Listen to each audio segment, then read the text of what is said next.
Hi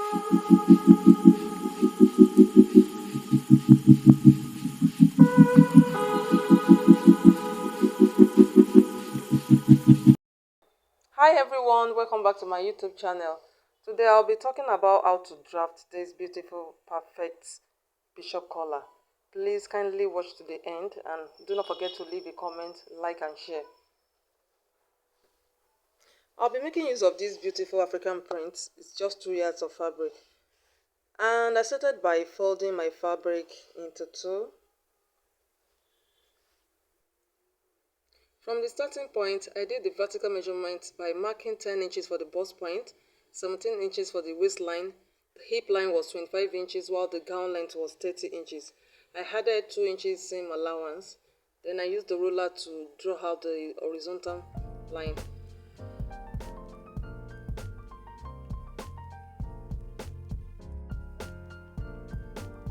I marked the chest line measurement on 9 inches and that line will also serve as an armhole line.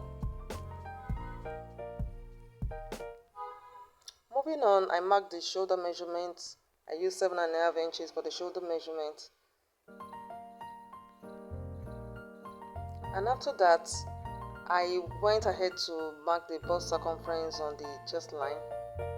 So I used 10 inches for the bust circumference.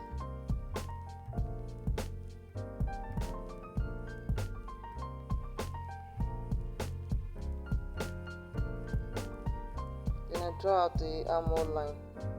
So for the neckline, for the neck width rather, I used 3 inches by 1 inch. 3 inches width and 1 inch depth for the back bodies.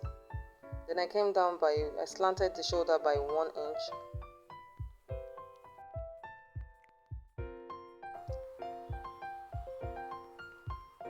Moving on, I used 8.5 inches for the waist circumference. And on the hip line, I used 11.5 inches. Same thing for the hem line. So, and for the allowances, I just added 1.5 inches for the allowances.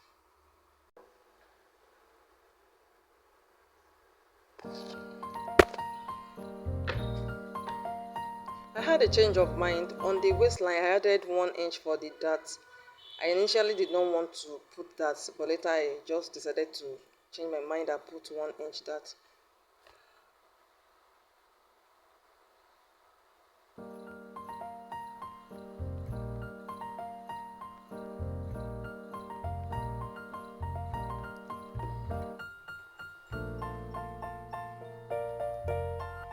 Moving on, I just placed the back bodies on the fabric to cut the front bodies.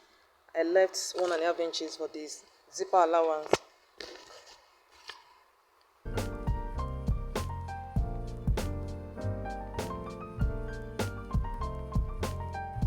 Then I cut.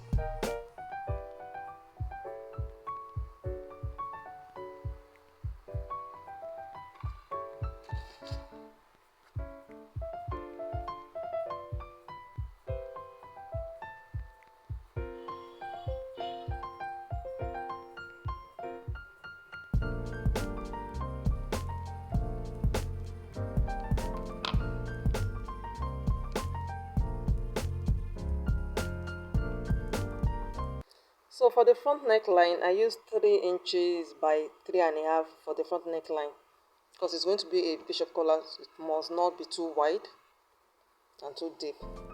So 3 inches by 3.5 is okay.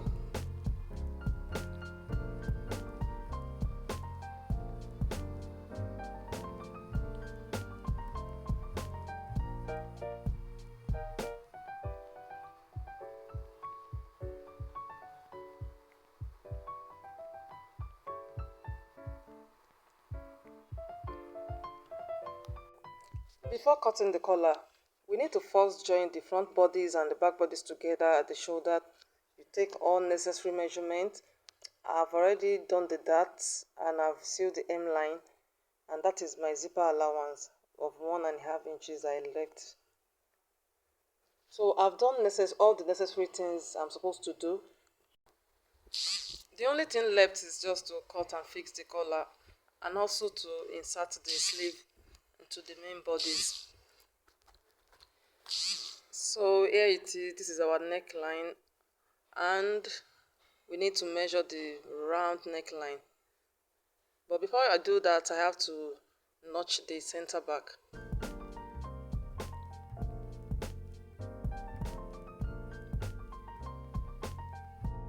We'll be using this tape to cut the collar before transferring it to the fabric. So this tape is quite hard, not the soft one.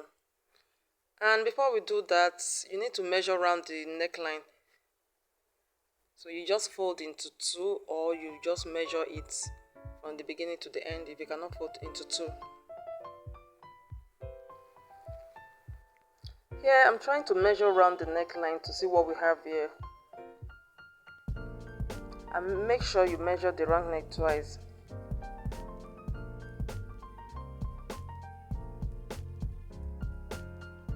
And here I have 18.5 inches. I'll need to measure it again to be sure of what I have here. Please always measure twice. You can fold into two like that,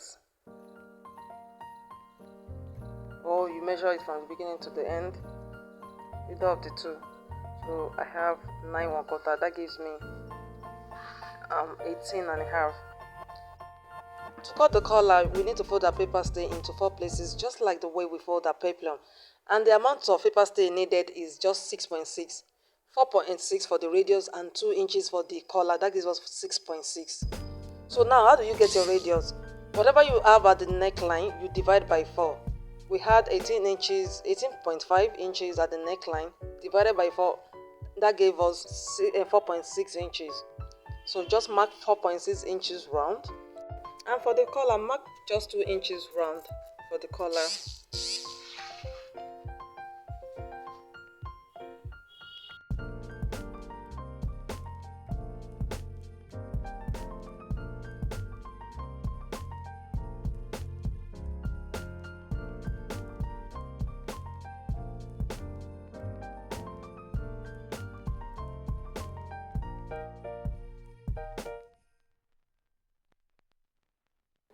The next thing is for us to cut out the radius. And after cutting out the radius, we need to take our collar measurement and add some inches for seam allowance.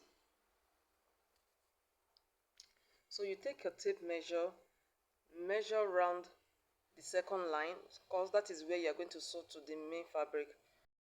Remember, our neckline measurement is 18.5 inches, and half of that will give us 9 1/4 plus seam allowance. I have 10 here and I mark the 10.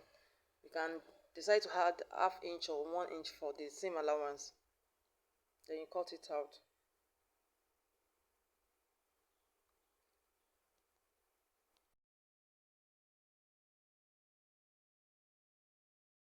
Having cut out the collar, I need just one piece of this since we use tape. But assuming you cut directly on your fabric, you need the 2 pieces. One will serve as the main fabric and the other one will serve as the lining. So here it is, I've already ironed the stay on the fabric. So the next thing is for us to sew both together with 1/4 inch at the top.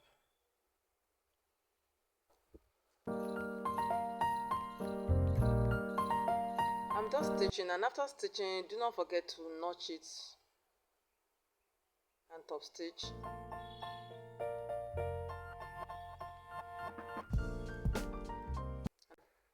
I went ahead to top stitch the collar, and after that, this is what I have. My collar is looking so beautiful already. The next thing for us to just attach it to the long top. It's the long top because the length is 30 inches. Then you fold the collar into 2 and give it a notch. You also notch the long top. You fold that into 2, then notch the center back. And after notching, I've already notched the top here.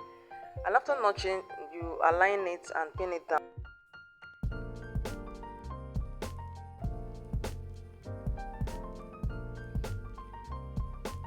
Here is our top after stitching the neckline. It is given already. And before we do the final closing, the final stitching, we need to stitch the edges. The edges can be given a kind of curve shape or we stitch it straight, but here I'm going to be giving it a straight stitch like so. Just stitch it down straight. Finally, we finish up by stitching this place. You press in your seam allowance so that you'll be able to fold this in and make sure it aligns. Then please do not forget to pin down the neck and the collar. Make sure you pin it so that you'll be able to seal it very well. Here is the final look. If you find this video so helpful, please do not forget to leave a comment. Until I come your way next time, I say bye for now.